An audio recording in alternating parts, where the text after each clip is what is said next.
This is an RNZ podcast.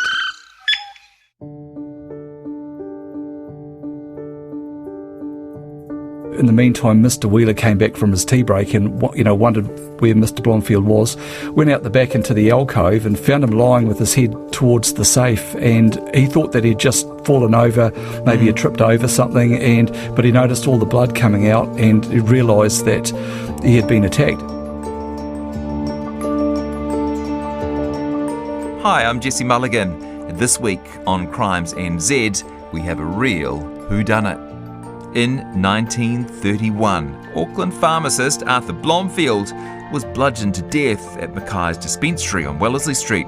One of New Zealand's best-known true crime writers, Scott Bainbridge, has looked back at this case and into who could be the murderer. Well, Arthur Blomfield, he was aged 75 and he was quite well known in Auckland medical circles.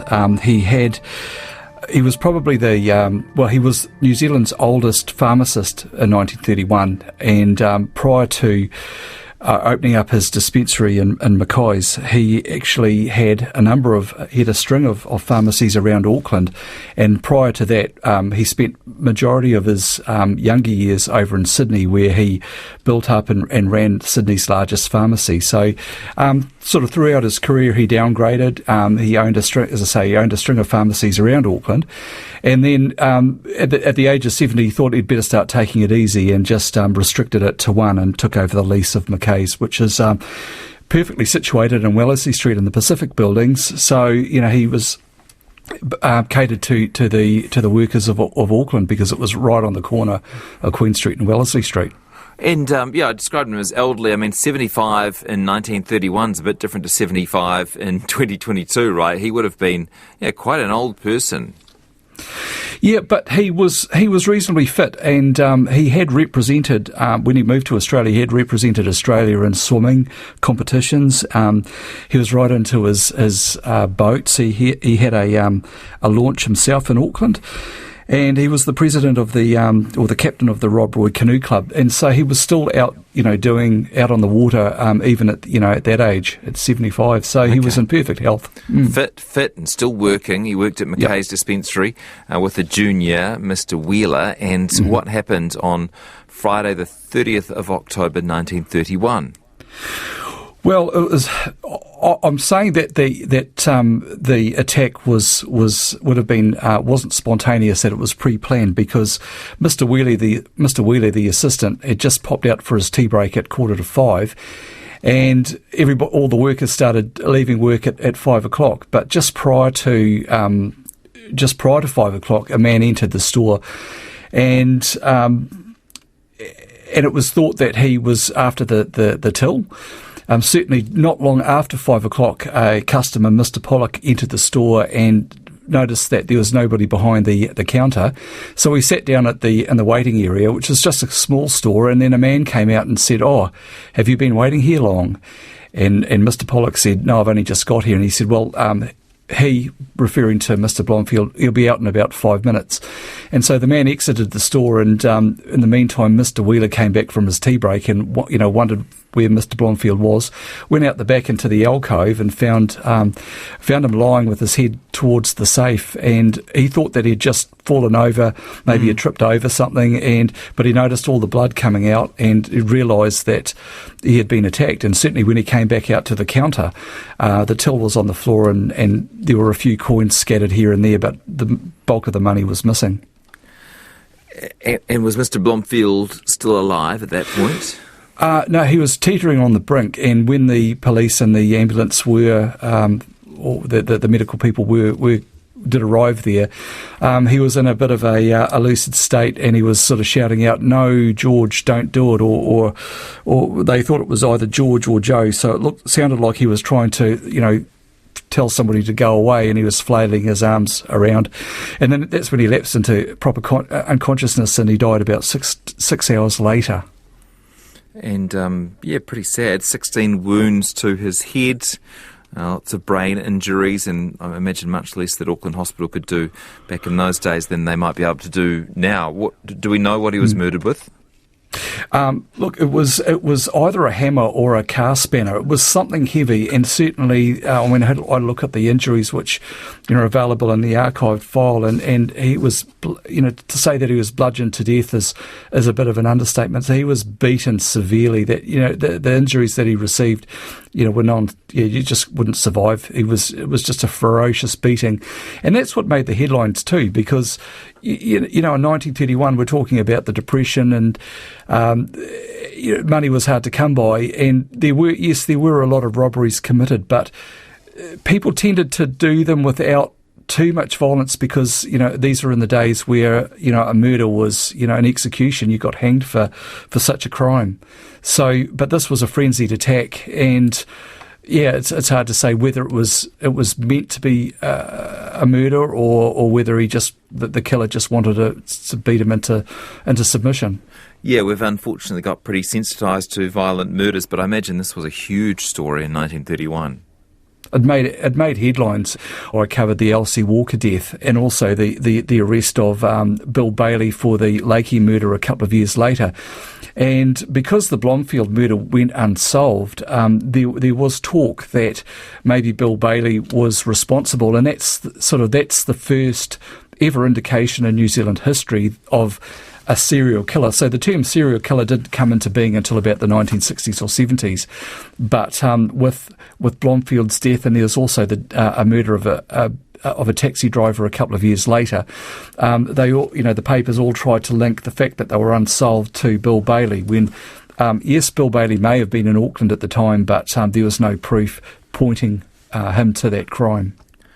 So, from what you can work out, the killer planned this in that he waited for when Arthur Blomfield was going to be alone. And what else can we sort of work out from the circumstantial evidence about what happened and when? Well, it was pretty brazen, the robbery, because, he came in just before 5, and sort of 5 o'clock, was when everybody was leaving the offices to rush home, and certainly Mr. Pollock was one of those who was, left work at 5 and he was at the dispensary at 5:03. So the killer ran the risk of being seen or even caught, but he didn't, and in fact, Mr. Pollock. There was blood throughout the alcove in the dispensary, so the police believed that the killer would have had a fair bit of blood splatters on himself, but Mr. Pollock certainly didn't see anything, and who he believed was the killer that exited the store talked very calmly, certainly didn't give anything away, and nobody in the streets were had picked up on any person with bloodstains. But the interesting fact, there was a clue left behind. So before Mr. Wheeler left the store, he left a briefcase on the counter, and when he returned and he saw Mr. Blomfield lying sprawled on the floor, the suitcase was on the top of the safe, and it was open, and there was a fish and chip package on the inside the briefcase. So it was thought that the killer had bought his fish and chips and then come in and thought that he'd robbed the safe and then put the fish and chips and the money in the suitcase. But because of what happened, he may have panicked and obviously left without his fish and chips. So the police did go to the fish and chip shop, which was about 2 doors down, and they gave a very vague description of a man, sort of young man aged between about 22 to 25 with short brown hair, about 5'5", I think. But, that described half the young fellows in Auckland. Yeah. They really didn't seem like they had many leads at all. No. And certainly this guy would have, disappeared within the throng of all the people leaving work. Any witnesses or any other kind of stories that the police could follow up on? No, and they did, spend a fair bit of time and publicity and asking people to come forward who were in the area at the time, but no one did. There was one chap who came forward a few weeks later to say that he was at a pub in Auckland and he overheard 2 other chaps talk, and they were saying that they were. Well, I don't know whether they were boasting, but they certainly said that they had taken out a loan with Mr. Blomfield, and they didn't have the resources to pay him back, so they were going to go back to the store to see if they could arrange a deal, and Mr. Blomfield allegedly said no deal, and they beat him to death. But that sighting, or that witness sighting alone, made quite a few headlines, but they couldn't track down who made those comments. So, pretty quiet then, trying to find this killer, and then a month later something happens which may be connected. Yeah, and this is a real bizarre story. So, a month later, a chap went in with a heavy bar wrapped in newspaper into the BNZ Remuera branch at lunchtime, and he chose that time because there was only one teller there, and that was the assistant manager, Mr. Youngs. And he produced a letter for Mr. Youngs to read, and Mr. Youngs started reading the letter, and out of the corner of his eye saw this chap, the customer, raise his arm, and as he looked up, this iron bar came smashing down on his head, and Mr. Youngs was propelled back. And the thing that, I found quite amazing was out of his pocket, Mr. Youngs, the assistant manager, pulls out a small revolver which he was carrying, and shot twice at the would-be robber. And that was amazing because I had no idea that bank staff had access or were allowed to use guns. But I'm guessing that because it was in the Depression and what was happening overseas with Bonnie and Clyde and all of the armed robberies, that our authorities allowed bank staff to to carry weapons. So Mr. Youngs fired twice, and the robbers staggered out and collapsed and died on the ground. So the police pretty good shot, seeing he'd just been hit over the head with a steel bar. Well, that's right. I mean, he did have to go to hospital. He did suffer quite bad concussion. But yeah, I know that the first shot he was able to fire reasonably point blank, but had missed. But it wasn't until he sort of fell back and let one over the counter that he actually got the guy. So he shot him without actually really seeing him. And yeah, the guy died. So the police, made some inquiries and managed to track down who he actually was. So he was a young Australian chap called Oswald Colton, who was aged 25. And this is the would-be bank robber. Yes, that's right. Yeah, so the bank robber. So Mr. Colton was 25, and he hailed from a well-to-do family in rural New South Wales, where they had a sheep farm, and he came over to New Zealand to work on a farm. And amongst the possessions found in his house was a bogus flying licence, and a lot of the people he had told, he had these grand ideas of trying to get sponsorship for finance to fly from England to Australia, trying to beat Charles Kingsford Smith's world record. And I even went to the media to see if he could get sponsorship by selling his story, but it worked out that his pilot's licence was actually fake, and it was fabricated during a time that he spent time in prison for fraud over in Sydney. So it wasn't a real pilot's licence. So there was also a handwritten movie script called Scotland Yard that he had handwritten himself, and it was about a bank robbery. So I don't know whether he was trying to get into character for his movie idea, but certainly on quite the day a character. that he. Well, yeah, on the day he left he left his landlady who he owed money to, and he went in and said, I'll be back with some money. And he never came back. So does it seem likely that Colton, the guy shot trying to rob the bank, was the same guy who'd killed Arthur Blomfield? Yeah, well, there's a lot of thought and a lot of speculation with that. Now, Blomfield's killer was allegedly about 5'9". 5'9", that's right, and Mr. Colton was only 5'5", so there is a little bit of difference in height there, but certainly the other aspects to his character, like the brown hair and slim build, it certainly does match, and also the main fact being that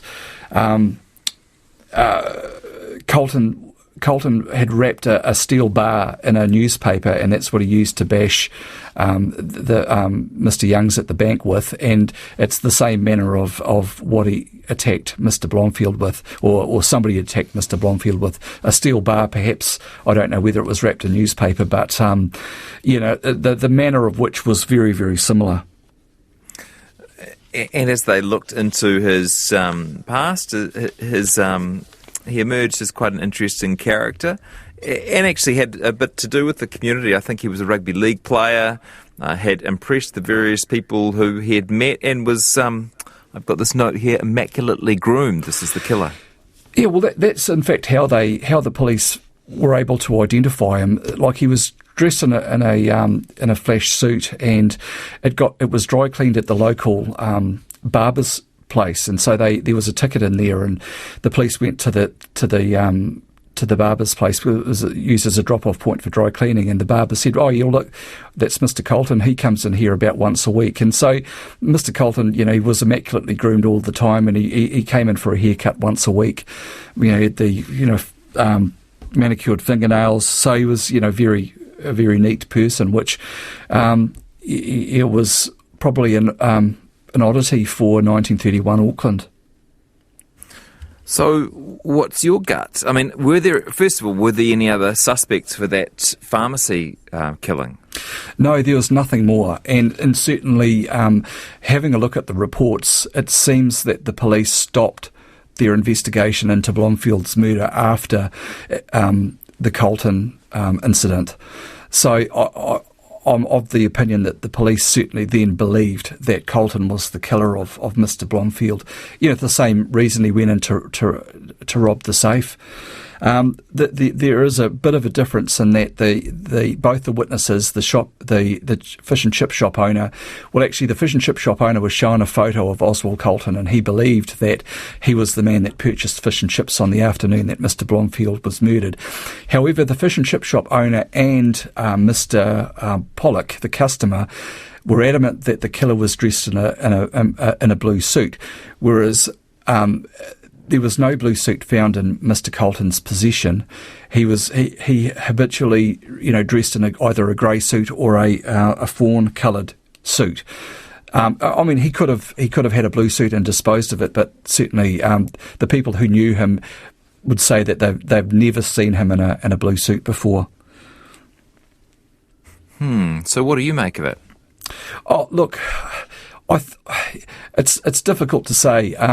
Part of me thinks that, yes, Colton was the killer, but then it could easily might not have been either.